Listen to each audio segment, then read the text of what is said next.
For those of you who want to know why I make music about race, it's not me making music about race. It's about how America makes black music.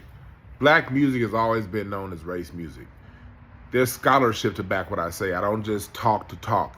I study this, and a good book for things like this is a book like this, Race Music by Guthrie Ramsey. This is a good book. It's talking about bebop and hip hop. It's talking about, how black music has always been a race music. You got books like Blues People from Leroy Jones. There's a lot of scholarship out here that goes around and talks about.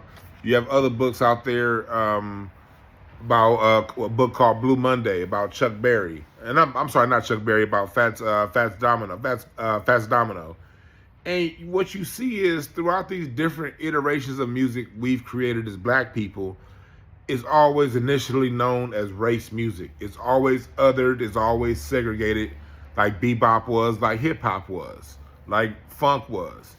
And the minute the dominant society finds somebody that can play our music to a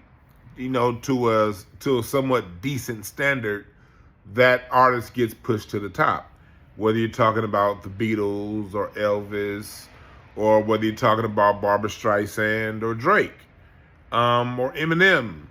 It's just that Drake and Eminem are hip hop's version of what Elvis was to rock and roll, and what the Rolling Stones were to the blues. So that's what it is, It's always been a race thing in music. It always has. Everybody knows it. So don't allow people to push you off your square and tell you what not to talk about, when you understand that race and music has always been synonymous.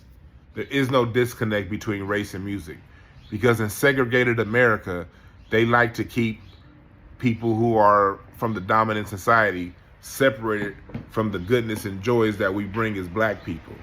Because guess what? America doesn't like when white people and non-black people enjoy black people.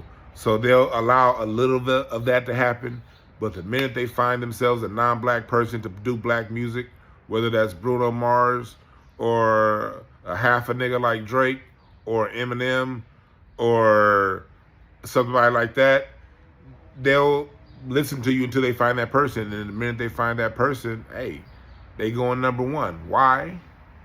Because music in America is all about race. It always has been. It always will be. And let's stop playing games. Black American Music Family Tree. Get it right now at DewanB.com to show all of the genres that we created. Not even all. This is only like half. But it'll get you in the right direction.